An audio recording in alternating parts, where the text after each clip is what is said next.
একটা শহর ছিল যাকে বলা হতো দুনিয়ার দরজা। যে শহর হাজার বছর বেশি সময় ধরে সব আক্রমণ ঠেকিয়ে দিয়েছে। যেখানে বিশাল দেওয়াল, লোহার দরজা আর অজস্র সৈনিক দাঁড়িয়েছিল। কিন্তু একদিন মাত্র 21 বছরে এক যুদ্ধ চলছিল। এই শহর আজ নয়তো কাল আমারই হবে। এই গল্প কোনো কল্পনা না, এটা ইতিহাসের সবচেয়ে বড় টার্নিং পয়েন্ট। আজ আমরা জানবো কনস্টান্টিনোপল কিভাবে পড়ে গেল আর কেন এই বিজয় পুরো পৃথিবীর ইতিহাস বদলে দিল। একটা শহর ছিল যাকে বলা হতো দুনিয়ার দরজা। হাজারো বছরের বেশি সময় ধরে যে শহর সব আক্রমণ ঠেকিয়ে দিয়েছে। বিশাল দেওয়াল, লোহার দরজা আর অজেয় সৈন্য বাহিনী। কিন্তু একদিন একজন মাত্র 21 বছর যুবক বলেছিল, এই শহর আজ নয়তো কাল আমাদের হবে। এই গল্প কোনো কল্পনা না, এটা ইতিহাসের সবচেয়ে বড় টার্নিং পয়েন্ট গুলোর একটি। ভাবত 1453 সাল, ইউরোপ আর এশিয়ার মাঝখানে দাঁড়িয়ে একটা শহর, কনস্টান্টিনোপল, রোমান সাম্রাজ্যের শেষ রাজধানী, খ্রিস্টান বিশ্বের স্বর্গ, বাণিজ্য, রাজনীতি, ধর্ম সবকিছুর কেন্দ্র। কিন্তু ভেতরে ভেতরে শহরটা তখন ক্লান্ত। জনসংখ্যা কমে গেছে, অর্থনীতি দুর্বল, আর সাম্রাজ্য শেষ নিঃশ্বাস। আর ঠিক তখনই ওসমানীয় সাম্রাজ্যের সিংহাসন বসেন একজন তরুণ সুলতান।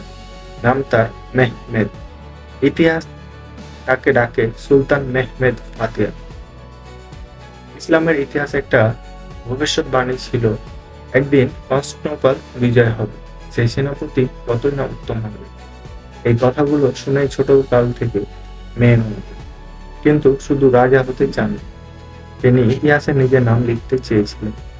21 বছর বয়সে যখন অনেকেই জীবন বুঝে উঠতে পারে না, তিনি তখন বিশ্বের সবচেয়ে শক্ত দুর্গের দিকে তাকিয়ে বলেন, আমি থামব না। কনস্টান্টিনোপল দেওয়াল ছিল কিংবদন্তি। 3 স্তরের দেওয়াল, প্রশান্ত পরীক্ষা আর বিশাল লোহার চেন। শত শত বছর ধরে এই দেওয়াল ভাঙতে পারেনি কেউ। কিন্তু মেহমুদ বুঝিয়েছিলেন, শুধু শক্তি দিয়ে নয়, চিন্তা বদলাতে হবে। তিনি বানালেন ইতিহাসের সবচেয়ে বড় কামানগুলোর একটি, যেটা প্রথমবারের মতো শহরের দেওয়াল কাঁপিয়ে দিল। ইউরোপ তখন বুঝল এই যুদ্ধ অন্যরকম। বাইজেন্টাইনরা ভেবেছিল সমুদ্র তো বন্ধ, আমরা নিরাপদ। কিন্তু এক রাতে অবশ্য কিছু ঘটল।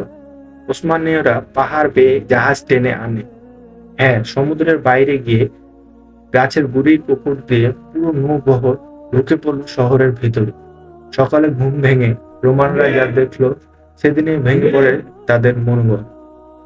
29 মে 1453, শেষ রাত। শহরের ভেতরে শেষ সম্রাট কনস্টাইন বিজয় প্রার্থনা করছেন। আজ শহরের বাইরে সুলতান মেহমেদ নিজের সৈন্যদের বলছেন, আজ আমরা ইতিহাস লিখব। ভোর হতেই শুরু হয় চূড়ান্ত আক্রমণ।